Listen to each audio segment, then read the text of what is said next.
Você já sabe, toda quarta-feira a gente recebe aqui no estúdio da TVCI, ele que é o especialista no assunto, Maurício Vitor, advogado, que entende tudo e mais um pouco sobre direito do consumidor. E antes de começar a conversar com o doutor, hoje eu quero mandar um abraço especial a Carla Slongo e Elizabeth Shimuri, duas irmãs telespectadoras aqui do Bom Dia Litoral, sempre acompanham, amigas pessoais do Dr. Maurício Vitor, e duas pessoas que eu admiro. Conheço as duas, Carla Slongo, psicóloga, Elizabeth, que tem uma sorveteria que vende sorvete maravilhoso aqui na cidade de Paranaguá, e são duas pessoas do bem, duas pessoas que agregam muito à sociedade. Agora, sem mais delongas, né, doutor? Muito bom dia, seja bem-vindo a mais um quadro do Direito do Consumidor.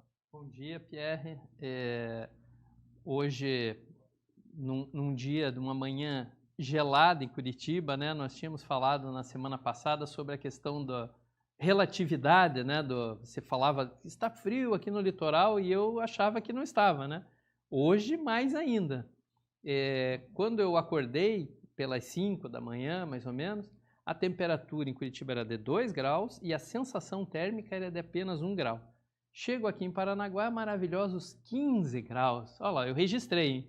Deixei registrado, inclusive, com a sensação térmica, no bairro onde resido lá, como estava o tempo na capital paranaense. Na hora que saiu da cama, né? Uma maravilha para sair da cama, para você levantar, enfrentar aquele banho, né? Uma coisa assim bacana, sensação de 1 grau. Mas é a questão de relativo. Eu chego em Paranaguá, sinto saudades da terra, saudades do clima e vontade de ficar por aqui. Certamente. No verão, eu quero você dizer a mesma coisa. Talvez inverta essa situação. Bem, isso. Doutor, vamos começar a nossa conversa com pergunta aqui no Touch. Tem uma pergunta bem interessante de um telespectador. Bom dia, gostaria de saber se vocês poderiam me ajudar em uma questão sobre os direitos do consumidor. Fiz ecografia no particular para ver o sexo do meu bebê e me disseram que era menino. Na maternidade, descobri que era menina. Tenho direito à indenização? Como proceder? Então, a telespectadora deixou esse recado, essa pergunta. E aí, doutor? Essa é uma pergunta bem complexa porque envolve, claro, um exame que não traz muita precisão, mas que deveria, né? Porque a pessoa se planeja de acordo com o exame. Ela vai lá comprar roupas, comprar móveis para o bebê, levando em consideração o sexo da criança. Mas, ali depois descobre que é outro. Como proceder nesse caso? Tem direito à indenização? Que situação, né, Pierre? Que situação. A gente quer se solidarizar, né, com a mamãe, com a família toda, porque realmente traz algum transtorno. Não vai trazer infelicidade, porque vindo o bebê, né, vão estar todos muito felizes, satisfeitos, mas ocorre aí uma questão prática. Você, como ela aponta ali, faz uma ecografia, inclusive pagou no particular, né, para poder ter uma informação para proceder às questões básicas e práticas, né? Enxoval, móveis, os convitinhos, né? Tem aquele pendura que você põe na porta, né, do quarto da mamãe quando o bebê nasce, que você já pode antecipar, sabendo o sexo. Mas é uma situação, sob o ponto de vista jurídico, um tanto complexa. Por quê? Nós temos aí decisões jurisprudenciais e eu trouxe aqui para que o telespectador e a nossa telespectadora em especial fique sabendo, né, distintas. Por exemplo, a primeira que a gente tem ali é do Tribunal de Justiça do Estado do Paraná. Ela julga improcedente um pedido de indenização de uma consumidora no mesmo caso da nossa telespectadora. Ou seja, neste caso do Tribunal de Justiça do Paraná, a Justiça entendeu que não cabe o dano moral ou material em razão do equívoco na ecografia.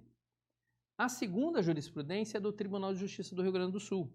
O entendimento é diverso. Você vai poder ver ali que existe o direito à indenização pelos danos morais e haveria até pelos danos materiais, que neste caso não foram concedidos, Pierre, por uma falha do consumidor ou da consumidora, naquilo que a gente sempre insiste aqui, em documentar. Faltou documento para gerar também o dano material.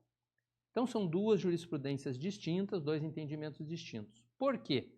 Aí nós vamos nos referir à lei, aos termos da lei. A legislação ela é um tanto quanto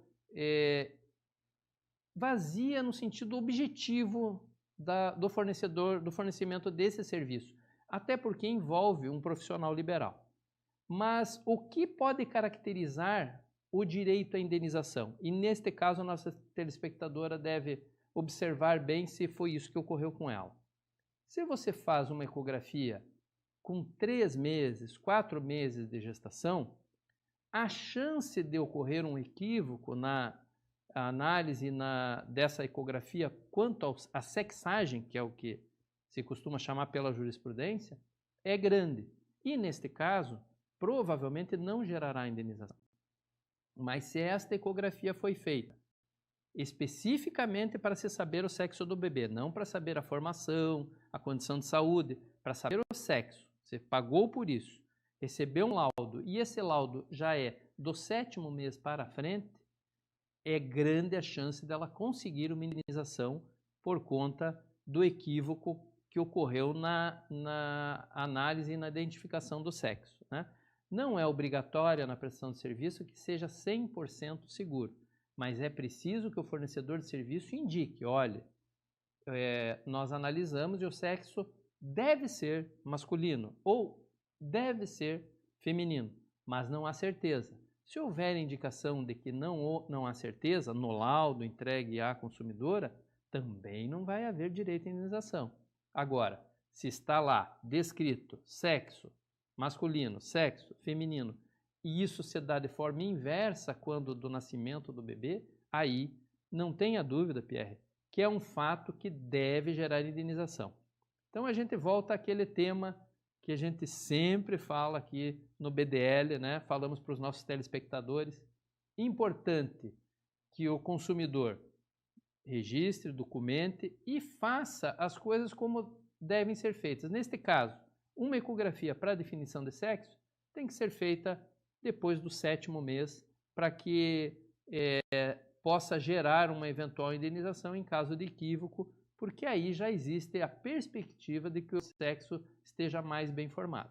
Agora, doutor, você trouxe aqui o resultado de dois processos em estados distintos, no Paraná e no Rio Grande do Sul. Então, se a pessoa ela mora no Paraná, ela pode obter um resultado de acordo com a jurisprudência do Paraná e outra de acordo com a jurisprudência do Rio Grande do Sul, ou vale para todo o território nacional? Então, em regra, os julgamentos vão se orientar por jurisprudência, né? Então, nós podemos dizer que no estado do Paraná é mais improvável você obter a indenização por conta de uma situação como essa. Não quer dizer que você não vá ter direito à indenização. Como a gente se referiu, é preciso que ela ocorra em condições indenizáveis. Que essa ecografia tenha ocorrido a partir do 7º mês, que tenha sido documentada por laudo e que essas provas se apresentem num processo judicial para você obter uma decisão diferente do que a jurisprudência aponta. E isso pode consolidar uma jurisprudência em sentido diverso, né? Então, são os processos que vão amadurecendo, as decisões nos processos que vão amadurecendo a jurisprudência. Possivelmente, chegaram mais processos em condições adequadas de indenização no estado do Rio Grande do Sul do que no estado do Paraná. Por isso, nós tenhamos mais jurisprudência favorável ao consumidor, neste caso específico no Rio Grande do Sul, e menos no estado do Paraná. E aí a gente volta ao ponto, né? Quanto mais documentado, mais comprovado, mais chance de sucesso para o consumidor, e o nosso telespectador tem sido chamado a atenção disso a todo o programa, justamente para que nós tenhamos depois ali, Pierre, jurisprudências mais favoráveis aos consumidores nos pleitos em que ele se sentir prejudicado em relação à compra de produto ou fornecimento de serviço. Agora, falando exatamente sobre a reunião de provas, você ter documentos que comprovem que você teve um prejuízo. No caso do exame do bebê, fica até fácil, porque você tem um exame e você tem um documento depois que o bebê nasce dizendo que é do sexo diferente. Perfeito. Mas no caso da compra de produtos, então é preciso guardar as notas exatamente pensando num possível prejuízo futuro, seja por causa de exames que deram errados ou por outros problemas até relacionados à compra desses objetos. Então é preciso reunir todos esses documentos, as notas fiscais, para que as pessoas tenham direito depois a comprovar que foram lesadas de alguma forma na justiça? Certamente, Pierre. Guardar nota fiscal, informes publicitários, né? Às vezes eles se dão por encartes, às vezes se dão em páginas de jornal, às vezes se dão até por vídeo, né? É importante você lembrar de quando foi, de que você viu determinado anúncio, porque isso tudo vai constituir o conjunto probatório para você se fazer melhor entender em juízo, para que o juiz possa julgar da melhor forma possível e você, tendo trazido o teu material probatório, tem grandes chances de se sair vencedor e expor ao juízo a tua condição quando sofreu aquele problema. Doutor, muitíssimo obrigado pela sua participação. Eu tinha mais uma pergunta, inclusive era uma pergunta da Diana Túlio, mas ela falou assim, ó, deixa para a semana que vem, porque esse é um assunto que vocês vão se estender bastante e a população vai gostar muito desse assunto. Então, na próxima quarta-feira a gente conversa sobre essa pergunta que a Diana Túlio me fez. Perfeito. E eu deixo você e a população do litoral paranaense e também quem nos acompanha em Curitiba na curiosidade para saber qual é essa pergunta na quarta-feira, o pessoal descobre. Vamos aguardar então, né, Pierre? E na próxima quarta-feira, se Deus quiser, estaremos aqui para atender as dúvidas dos nossos telespectadores. Ele há de querer. Um abraço, doutor. Até a semana que vem. Abraço. Muitíssimo obrigado. Agora a gente vai fazer mais um rápido intervalo no Bom Dia Litoral de hoje. Fique por aí. Você vai acompanhar imagens da Candinha instalada na cidade de Antonina, para encerrar esse bloco e começar muito bem o próximo bloco. A gente já volta, o intervalo é curto.